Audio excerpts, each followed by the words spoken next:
College entrance exam के दौरान मैंने जानबूझकर हर बोनस क्वेश्चन सही किया, सिर्फ इसलिए ताकि मैं स्कूल ब्यूटी एला से दूर रह सकूं। जब हम एग्जाम हॉल से बाहर निकले, एला के दोस्त हमेशा की तरह मेरा मजाक उड़ाने आ गए। जैक, एला कह रही है कि उसका पेपर आज अच्छा नहीं गया। बेहतर होगा तुम अपनी शीट खाली छोड़ दो, वरना उसके सामने गिदगिलाने का मौका दोबारा नहीं मिलेगा। पूरा ग्रुप जोर से हंसने लगा। मैंने एला को देखा, उसके चेहरे पर नफरत साफ दिख रही थी। मैंने सर हिलाया और कहा, ठीक है। लेकिन अंदर ही अंदर मैंने सोचा, जिसको भी उसका पिचलगू बनना है बने, मेरा हो गया। मैं मुड़ा और तुरंत अपने फैमिली बटला को फोन किया। हम उनकी फैमिली को जो भी सपोर्ट दे रहे थे, उसकी एक एक पाई बंद करवा दी और उन्हें सड़क पर भिखवा दिया।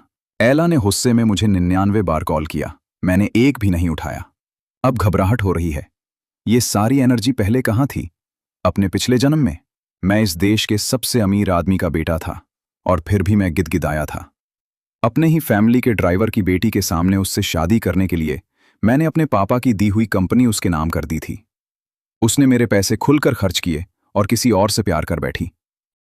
उसने अपने बॉयफ्रेंड को सर पर चढ़ा रखा था, उसे अपने पालतू की तरह ट्रीट करती थी, जबकि मुझे नौकर की तरह रखती थी। उसकी शादी के दिन मैंने उसे इलाज के लिए थोड़े पैसे मांगने के लिए कॉल किया। उसने ठंडे से कहा, इतने सालों से तुम मुझसे चिपके हुए थे, ये एक बुरा सपना था। जैक, हम सब पर एक एहसान करो और दोबारा पैदा हो जाओ। जब मैं मर रहा था, तब मैंने उस औरत को देखा जिसने मुझे थाम रखा था और समझा कि जिस अमीर लड़की को मैंने ठुकराया था, वो हमेशा से मेरा इंतजार कर रही थी। जब मैंने अपनी आंखें दोबारा खोली, तो मैंने खुद को हाई स्कूल के सीनियर ईयर में पाया। उस साल मैं डेस्क पर सर रखकर सो रहा था। तभी एला ने मुझे हिलाकर जगाया। रायन का पेट खराब हो रहा है, जाओ उसके लिए एंटा एसिड्स ले आओ, फिर कैफेटेरिया से लंच ले आना, मीट ज्यादा लेना, वो बहुत पतला है, उसे और खाने की जरूरत है।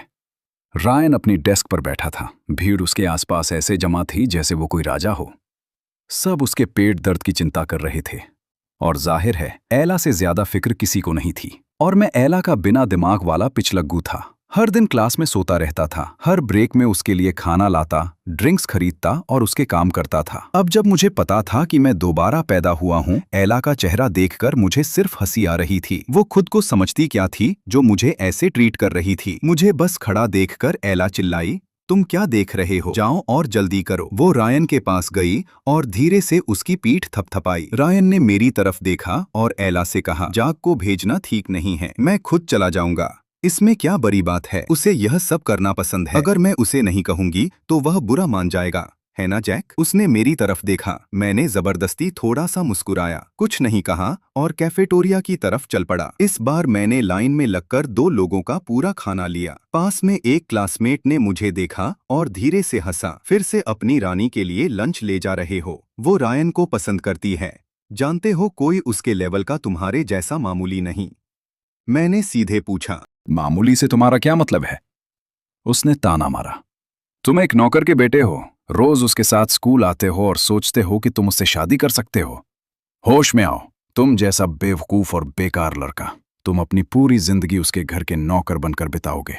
उसके कपड़े धोना, फर्श साफ करना, उसके बच्चों के डायपर बदलना। मैं कड़वाहट से हंसा। एला ने तुम्हें बताया कि मैं एक नौकर का बेटा हूं। मैं उसे पसंद करता था, सिर्फ इसीलिए मैंने उसे अपनी प्राइवेट कार में हर रोज स्कूल आने दिया था।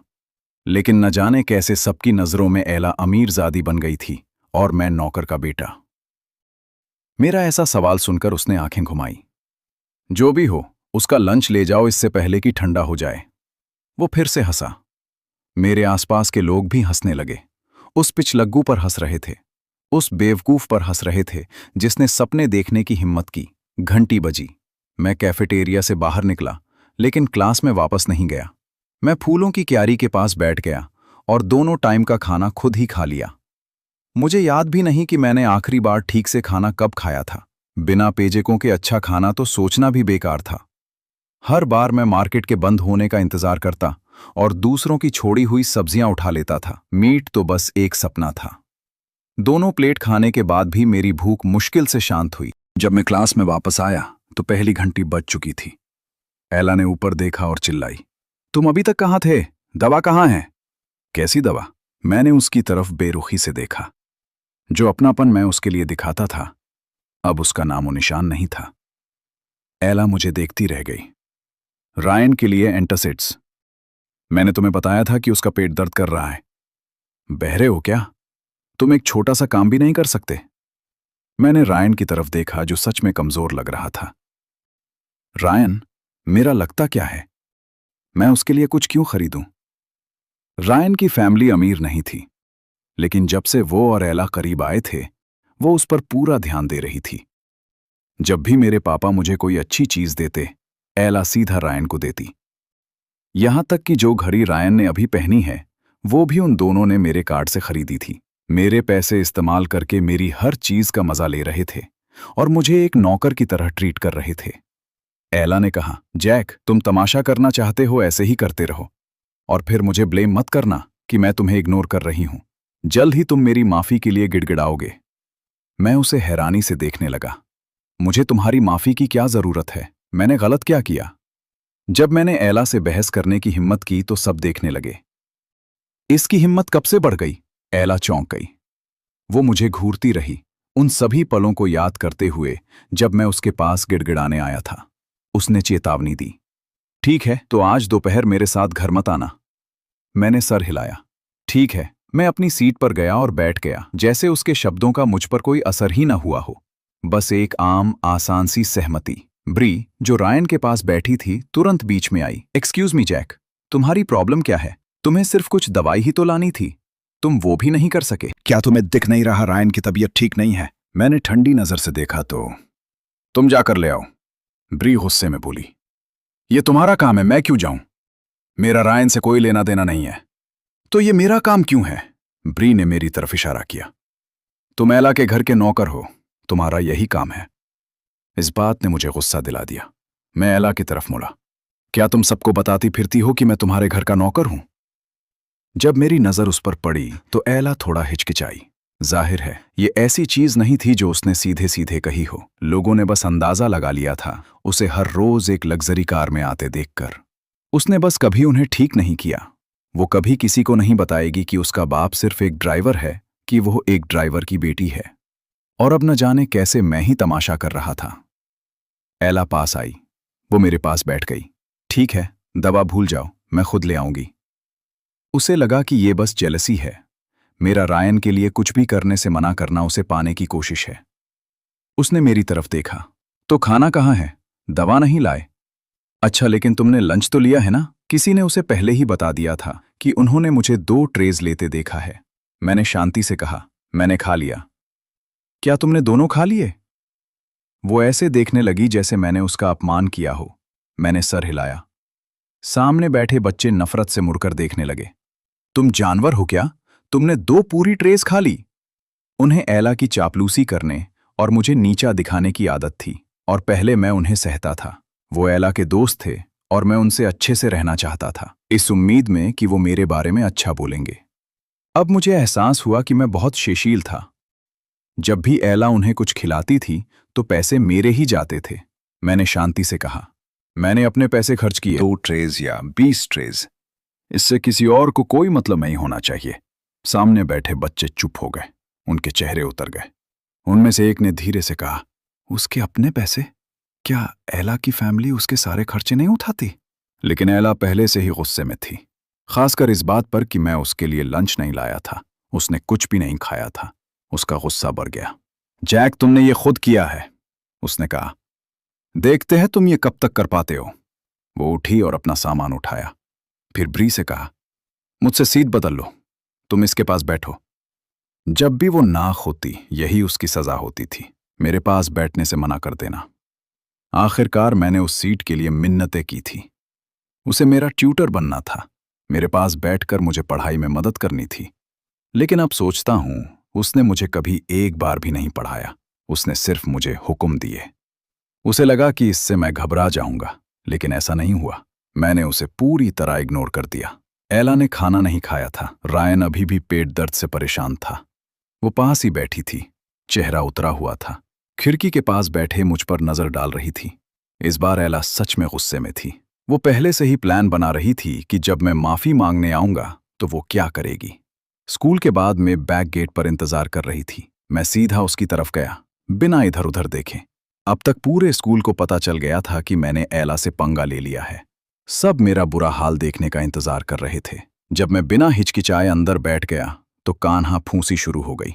क्या इसने उसके लिए लंच लाने से मना नहीं किया था? और अब उसकी कार में मुफ्त की सवारी कर रहा है। एक नौकर का बेटा मालिक बनने की कोशिश कर रहा है।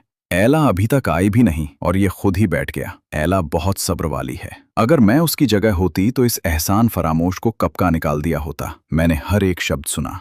मुझे कोई फर्क नहीं पड़ा। मैं अपनी सीट पर बैठा और ड्राइवर से कहा, चलिए। ड्राइवर ने मेरी तरफ देखा, लेकिन मिस एला अभी तक नहीं आई है। थोड़ा इंतजार कर लेते हैं। कभी कभी एला स्टूडेंट काउंसिल की वजह से लेट हो जाती थी। मैं हमेशा इंतजार करता था। उसने आज भी यही उम्मीद की थी, लेकिन मैं उसे चलने के लिए कह रहा था। ड्राइवर मेरे ऑर्डर्स नहीं मान रहा था और उल्टा एला का साइड ले रहा था। मुझे हंसी आ गई। अंकल स्टीव मेरे पापा का एक ही बच्चा है। मैं हमारे यहाँ यंग मिस कब से हो गई? क्या तुम दोनों का झगड़ा हुआ है? अंकल स्टीव ने चिंता से कहा। फिक्र मत करो, मैं उससे बात करूंगा। रहने दीजिए, बस गाड़ी चलाइए। मैं उसके साथ नहीं जाना चाहता और ना ही उसे दोबारा देखना चाहता हूं। अंकल स्टीव हिचकिचाया, गाड़ी नहीं बढ़ाई। वो सबसे बेहतर जानता था कि मैं उसकी बेटी के सामने कैसे झुक जाता था। जब भी वो कुछ कहती, मैं कभी पलटकर जवाब नहीं देता था। उसने सोचा कि अगर वो मुझे इग्नोर भी कर दे तो ज्यादा से ज्यादा एला मुझे थोड़ा डांट लेगी। वो पहले ही एक ऐसे फ्यूचर के सपने देखने लगा था जहां मुझे फैमिली की दौलत मिलती और उसकी बेटी को सब कुछ। वो खुद को सिर्फ ड्राइवर नहीं समझता था, वो पहले से ही ससुर का रोल निभा रहा था। आप गाड़ी चला रहे हैं या नहीं? मैंने गुस्से से पूछा। मेरे पापा असल में उसे कुछ टाइम पहले ही निकालना चाहते थे। खबर मिली थी कि अंकल स्टीव जुआ खेलता है। मेरे पापा ऐसे किसी को आसपास रखने में कंफर्टेबल नहीं थे, लेकिन उस वक्त मेरा दिमाग खराब था। मैंने हर बार उसका बचाव किया था। उसे नौकरी पर रखा क्योंकि जब तक वो रहता एला भी रहती। मैंने उसकी तारीफें की थीं, सबको बताया था कि वो मेरे लिए कितना अच्छा है। सिर्फ इसीलिए उसके पास अभी भी ये जॉब थी और अब वो अपने मालिक की ही नहीं सुन रहा था। वो लोग आ गए। जैसे ही अंकल स्टीव ने एला को गेट पर देखा, वो कार से कूदकर बाहर निकल गया। एला रायन के साथ आ रही थी। उसने उसे सहारा दिया हुआ था। अंकल स्टीव ने दरवाजा खोला। एला रायन को अंदर बैठने में मदद करने लगी। एला के लिए अपनी फीलिंग्स की वजह से उसे अपने पास रखने के लिए मैंने रायन को हर रोज साथ आने दिया था। ड्राइवर पहले रायन को छोड़ता, फिर हमें घर ले जाता और सुबह मैं जल्दी उठता सिर्फ रायन को पहले पिक करने के लिए। रायन के अंदर बैठने से पहले मैं बोल पड़ा, क्या किसी ने नहीं कहा था कि वो आज मेरे साथ नहीं जा रही? और फिर भी वो यहां मेरी कार के पास है। देखने वाली भीड़ को विश्वास नहीं हुआ। जैक की प्रॉब्लम क्या है? ये एला की कार है ना? वो उसे अंदर नहीं आने दे रहा। वो सब एक साथ बोलने लगे। एला मुझे घूर रही थी। उसका चेहरा सख्त था। उसे समझ नहीं आ रहा था कि आज मुझे क्या हो गया है। मैं उसे कोई रास्ता नहीं दे रहा था। तुम्हें ये करना जरूरी है। मैंने लंच के लिए तुम्हें माफ करने का सोचा था। जैक, अगर तुम ऐसे ही करते रहे तो मुझे तुम्हारी माफी नहीं चाहिए। अपने खुद जाओ, मेरे साथ मत आओ। एला का चेहरा पहले पीला पड़ा, फिर लाल हो गया। वो जानती थी कि सबकी नजरों में वो एक अमीर लड़की है। अगर वो इस कार में नहीं बैठी तो उसकी पूरी इमेज खराब हो जाएगी। इसलिए उसने अंदर हाथ डाला और मुझे कार से बाहर खींच लिया। फिर रायन को अंदर बैठाया। एला, हद पार मत करो। मैं मानता हूं उसने सच में मुझे गुस्सा दिला दिया था। मैं पहले का बहुत कुछ भूल गया था, लेकिन अब उसका चेहरा देखकर मुझे सच में समझ नहीं आ रहा था कि मैंने उसे कैसे बर्दाश्त किया या सोचा कि वो प्यार के लायक है। एला ने मुझे पूरी तरह इग्नोर कर दिया। बहस में कोई दिलचस्पी नहीं थी। वो अपने पापा की तरफ मुड़ी। चलिए। अंकल स्टीव गाड़ी चलाकर ले गया और मैं फुटपाथ पर खड़ा रह गया। देखने वाली भीड़ अपनी हंसी नहीं रोक पाई। वो जोर से हंसने लगे। इसकी यही औकात है। इतना गलत बिहेव करने का यही अंजाम होता है। मैंने अपना फोन निकाला। यह फोन एला ने खुद खरीदा था। एक सस्ता नोकिया। ज्यादा से ज्यादा कुछ 100 का होगा। उसे इम्प्रेस करने के लिए मैंने उसे वह ब्रांड न्यू आईफोन दे दिया था जो मेरे पापा ने मुझे बर्थडे पर दिया था और बदले में यह कबाड़ ले लिया था। उस वक्त मुझे लगा था कि यह उसकी इज्जत बचाने का एक तरीका है। अब इस बेकार से फोन को देखते हुए मुझे हंसी आ गई, लेकिन मैंने अपने पापा को कॉल किया। एक पल बाद मेबक वापस घूम कर आई। वह गेट पर आकर रुकी। अंकल स्टीव अजीब सा चेहरा बनाकर बाहर निकले। छोटे मालिक साफ था कि उन्हें अभी अभी डांट पड़ी है। उन्हें बाहर निकालो।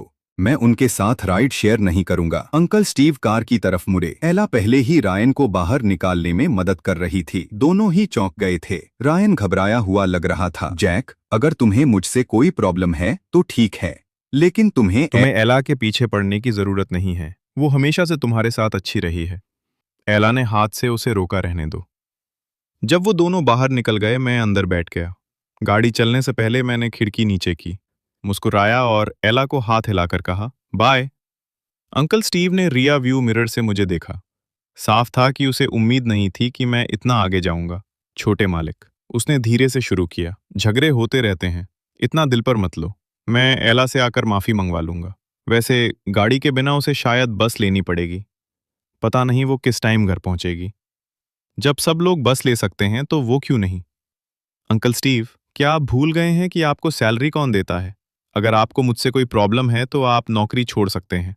मुझे लेक्चर दे रहे थे, सिर्फ इसलिए क्योंकि उन्हें लगा कि उनकी बेटी को मेरे परिवार के पैसों में हिस्सा मिल सकता था। उन्होंने मुझे अपने मालिक की तरह ट्रीट करना बंद कर दिया था। अगर मैंने अपने पापा को कॉल नहीं किया होता तो वो मुझे वहां बिना सोचे समझे छोड़ जाते। अंकल स्टीव तुरंत चुप हो गए। घर पर आंटी चैन मुझे दरवाजे पर मिली।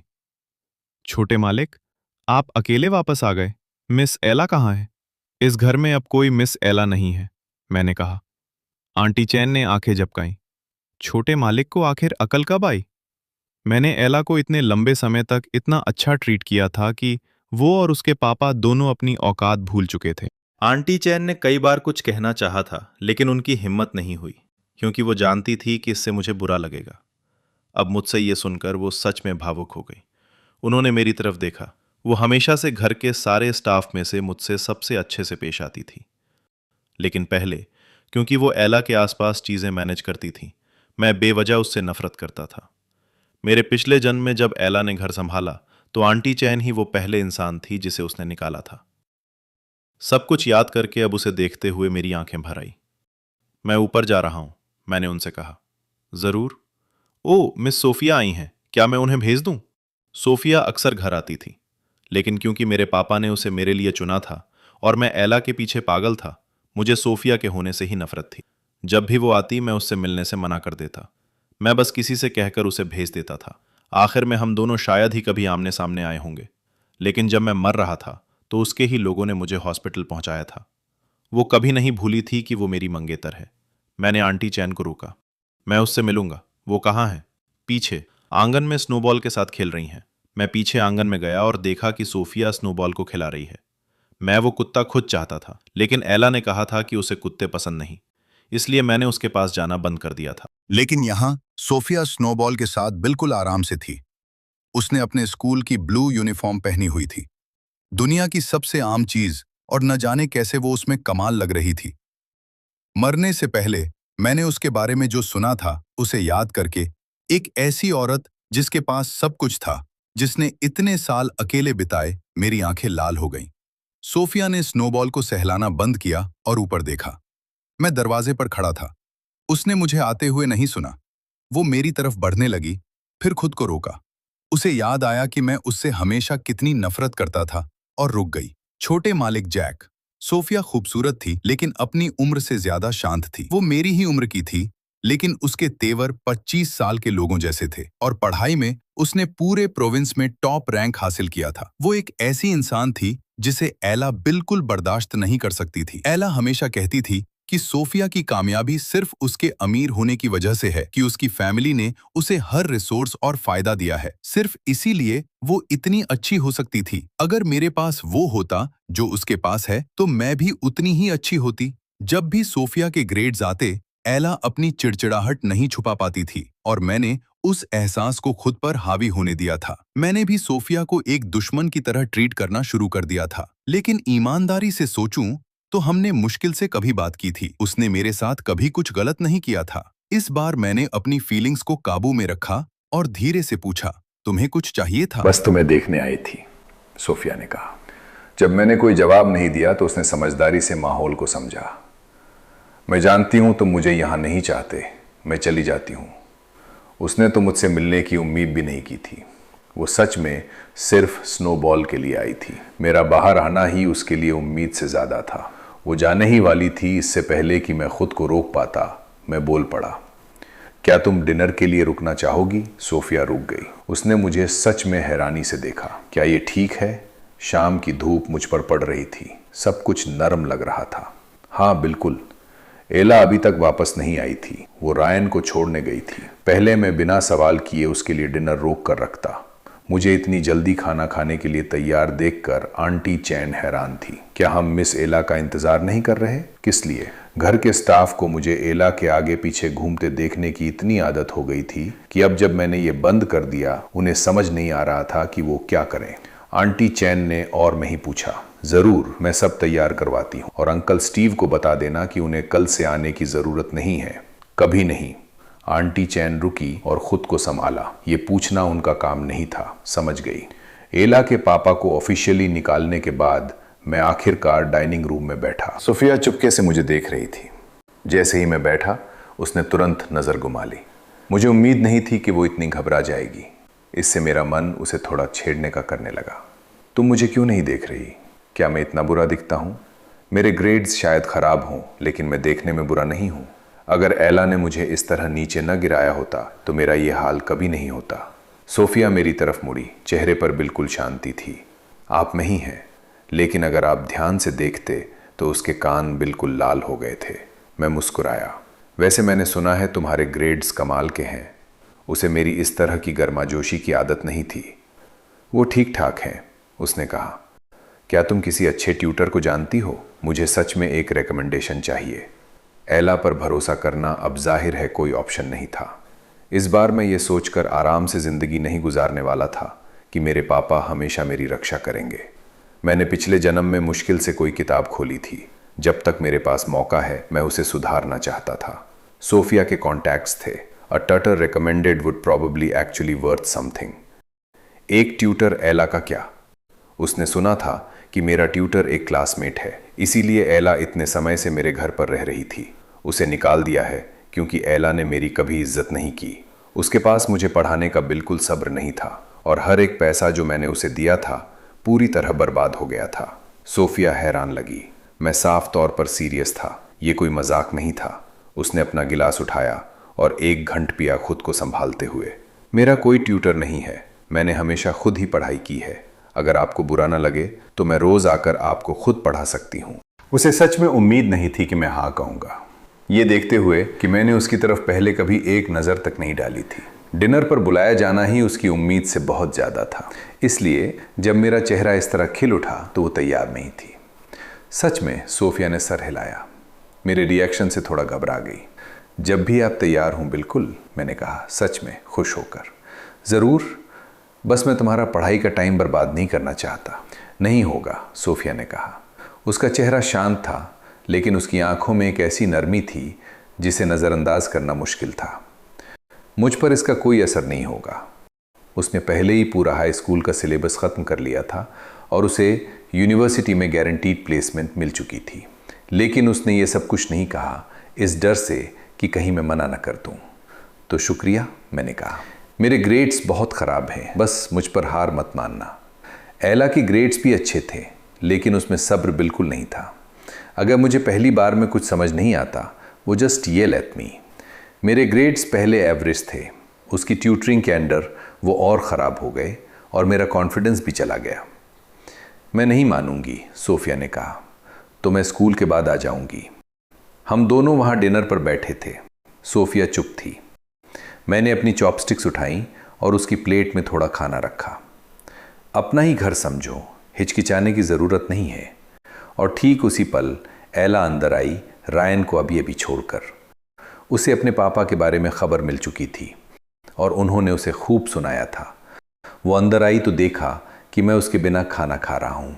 हर डिश झूठी हो चुकी थी। उसका चेहरा तुरंत उतर गया। मैंने उसकी तरफ देखा और खाता रहा। एला अपने पापा के बारे में मुझसे बात करने आई थी, लेकिन फिर उसने सोफिया को वहाँ बैठे देखा। ये यहाँ क्या कर रही है? उसने कहा साफ तौर पर चिढ़कर।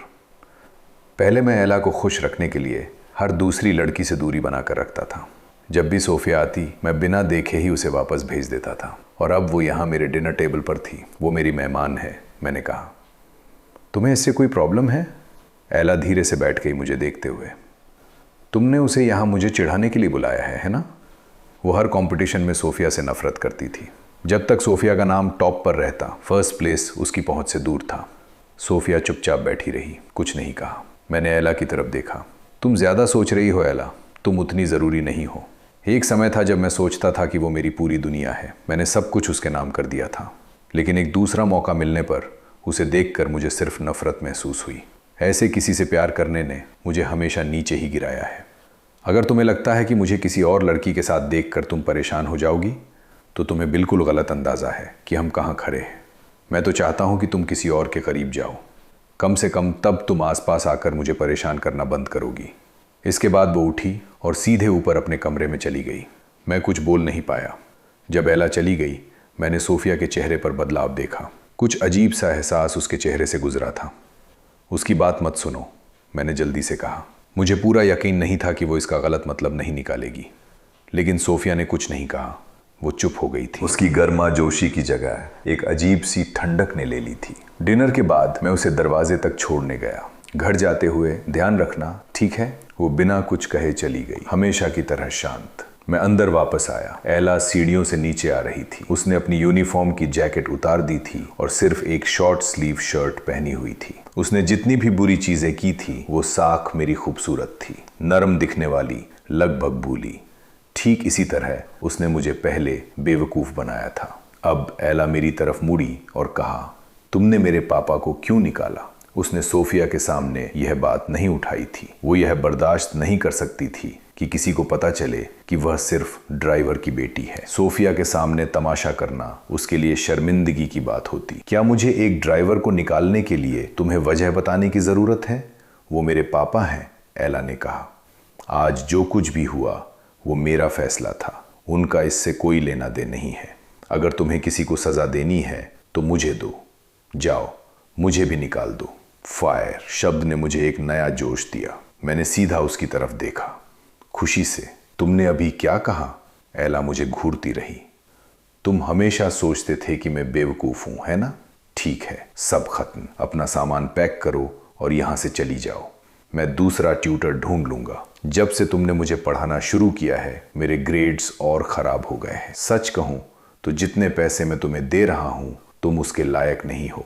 एला ने सोचा मैं मजाक कर रहा हूं। उसे विश्वास नहीं हुआ कि मैं सच में ऐसा कर रहा हूं। तुम्हारी ग्रेड्स इसलिए खराब हैं क्योंकि तुम समझ नहीं पाते। मैं वही प्रॉब्लम रायन को एक बार समझाती हूं और वह तुरंत समझ जाता है, और तुम उम्मीद से परे हो।